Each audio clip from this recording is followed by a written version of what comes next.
டெல்லி உயர்நீதிமன்றத்தில் தேர்தல் ஆணையம் தெரிவித்தவாறும் நீதிமன்ற தீர்ப்பின்படியில் அன்புமணி பாமக தலைவர் என்று சொல்ல முடியாது, சொல்லக்கூடாது. ஏனென்றால் பாட்டாளி மக்கள் கட்சியிலிருந்து அடிப்படை உறுப்பினர் கூட எல்லாம் இருக்கக்கூடாது. அடிப்படை உறுப்பினர் ஆக அவர் இருக்க முடியாது என்று செயற்குழு, பொதுக்குழு, நிர்வாகக்குழு 3 குழுக்களும் சொல்லிய பிறகும் அவர் பாட்டாளி மக்கள் கட்சியினுடைய தலைவர் என்று சொல்லித் திரிகிறார். இது நீதிமன்ற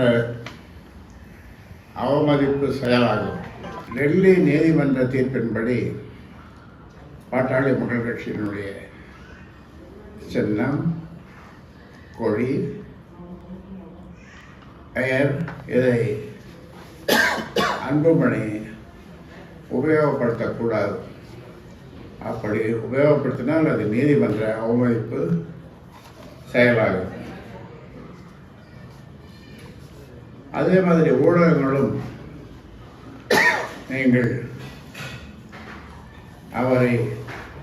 அவர் சொல்லுவதை, கட்சியினுடைய தலைவர் என்று சொல்லுவதை நீங்கள் அப்படியே போடுகிறீர்கள். அதுவும் எனக்கு வருத்தமாக இருக்கிறது. இனி அப்படி செய்ய வேண்டாம் என்று உங்களை பாசத்தோடு கேட்டுக்கொள்கிறேன். தேர்தல் கூட்டணி முடிவை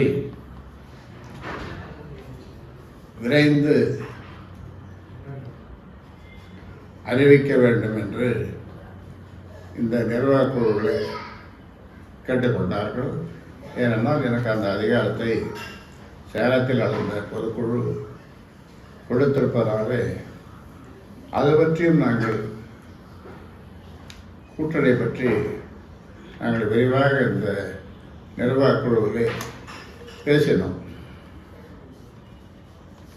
சீக்கிரம் ஒரு நல்ல முடிவை உங்களுக்கு அறிவிப்போம்.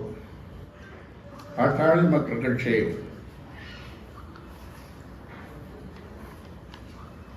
அமைக்கும் கூட்டணி மிகப்பெரிய வெற்றி கூட்டணியாக அமையும்.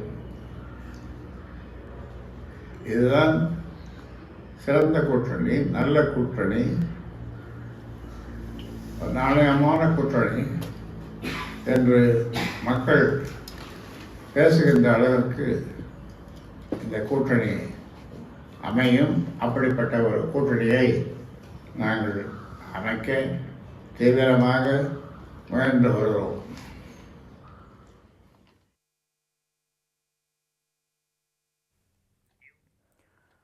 விழுப்புரம் மாவட்டம் தைலாபுரத்தில் பாமக நிறுவனர் ராமதாஸ் செய்தியாளர்களை சந்தித்தார். அப்பொழுது பேசியவர், கட்சியின் சின்னம், பெயர், கொடி ஆகியவற்றை அன்புமணி பயன்படுத்தக்கூடாது என்று தடை விதித்து பேசியிருந்தார். மேலும் பாமகவின் தலைவர் என்று அன்புமணி சொல்லிக் கொண்டு திரிவது நீதிமன்ற அவமதிப்பு செயல் என்றும் அவர் கடிந்து பேசினார்.